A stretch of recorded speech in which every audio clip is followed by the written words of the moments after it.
ಅಧ್ಯಕ್ಷರೇ, ಮೊನ್ನೆ revenue minister ಗಮನ ಸೆಳೆತಾ ಇದ್ದೀನಿ. ಬಿಜಾಪುರ ಜಿಲ್ಲೆ ಈಗಾಗಲೇ 13 ತಾಲೂಕುಗಳು ಹೊಂದಿವೆ. ಅಲ್ಲಿ ಹೊಸದಾಗಿ ಇಂಡಿ ಜಿಲ್ಲೆ ಆಗಲಿ ಅಂತೇಳಿ ಆ ಭಾಗದ ಜನರ ಬಹುದಿಂದ ಕೂಗಿದೆ. ಸೊ ಸರ್ಕಾರ ಅದರ ಬಗ್ಗೆ ಏನ್ ಹೇಳುತ್ತೆ? ಉತ್ತರ ಇದೆ ಮಾನ್ಯ ಸಭಾಧ್ಯಕ್ಷರೇ. ಅದ್ರ ಮೇಲೆ ಮಾನ್ಯ ಸದಸ್ಯರು ಏನಾದರೂ ಹೇಳೋದಿದ್ರೆ ಒಮ್ಮೆ ಉತ್ತರ ಕೊಡ್ಬೋದು. ಉತ್ತರ ತಾವು ಕೊಟ್ಟಿದ್ರಿ, ಬಹಳ ಅತ್ಯಂತ ಬುದ್ಧಿವಂತಿಕೆ ಉತ್ತರ ಅದಾದ, ಅದ್ರ ಬಗ್ಗೆ ನಿರ್ಣಯ ಮಾತಿಲ್ಲ. ಕೃಷ್ಣ ಅವರೇ, ಆದ್ರೂ ಒಂದು ರಾಜಸ್ಥಾನದಂತ ಒಂದು ರಾಜ್ಯ 51 ಜಿಲ್ಲೆಗಳನ್ನು ಹೊಂದಿದೆ.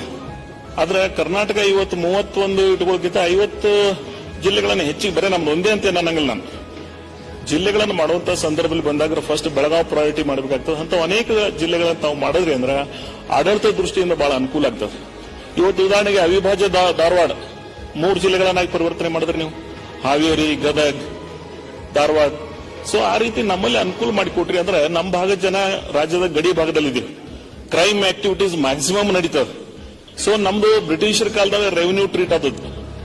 ಆಮೇಲೆ ಎಲ್ಲಾ ಇನ್ಫ್ರಾಸ್ಟ್ರಕ್ಚರ್ ನಾವು ಕ್ರಿಯೇಟ್ ಮಾಡಿದೀವಿ. ಇವತ್ತಿಗೂ ಸಹಿತ ಎಲ್ಲಿ ಕೆಲವು ಕಡೆ ಡಿಸಿ ಆಫೀಸ್ ಚೆನ್ನಾಗಿಲ್ಲ.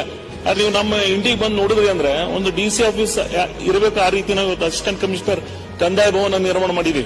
ಒಂದು ರಾಜ್ಯ ಮಟ್ಟದ ನಿಂಬೆ ಅಭಿವೃದ್ಧಿ ಮಂಡಳಿ ಇದೆ, ರೈಲ್ವೆ ಟ್ರ್ಯಾಕ್ ಇದೆ, ಬ್ರಾಡ್ಗೇಜ್ ಇದೆ, ಆಮೇಲೆ ನ್ಯಾಷನಲ್ ಹೈವೇಸ್ ಅದಾವ. ಸೊ ಬಾರ್ಡರ್ದೊಳಗೆ ಇಲ್ಲಿಗಲ್ ಆಕ್ಟಿವಿಟೀಸ್ ನಡೀತಾವ ನಮ್ಮಲ್ಲಿ. ಸೊ ಅಲ್ಲಿ ಒಂದು ಜಿಲ್ಲೆ ಇತ್ತು ಅಂದ್ರೆ ಅನೇಕ ರೀತಿಯಿಂದ ಅನುಕೂಲಗಳಾಗ್ತವೆ. ಆ ಭಾಗ ಇಂಡಿ ಸಿಂಧಿ ಭಾಗ ನಿಮ್ಗೆ ಹೇಳ್ತೀವಿ, ಆರ್ಟಿಕಲ್ 371 ವಂಚಿತರಾದೀವಿ ನಾವು. ಇವತ್ತು ನಮ್ಮ ಪಕ್ಕಕ್ಕೆ ಅಫ್ಜಲ್ಪುರ್, ಆಳಂದ್ ಏನೇನು ಬೆನಿಫಿಟ್ ಸಿಗ್ತದೆ ಜೀವರಿಗೆ ನಮಗೆ ಸಿಗೋದಿಲ್ಲ.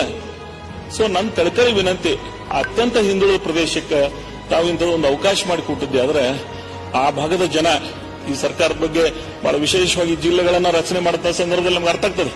ಅನೇಕ ಸಮಸ್ಯೆಗಳು ಇರ್ತಿರ್ತಾವ. ಬಟ್ ಎಲ್ಲರನ್ನ ವಿಶ್ವಾಸಕ್ಕೆ ತಗೊಂಡು ತಾವು ಮಾಡುವಂತ ಸಂದರ್ಭ ಇವತ್ತೇ ಮಾಡ್ರಿ ಅಂತ ನಾನು ಹೇಳಂಗಿಲ್ಲ.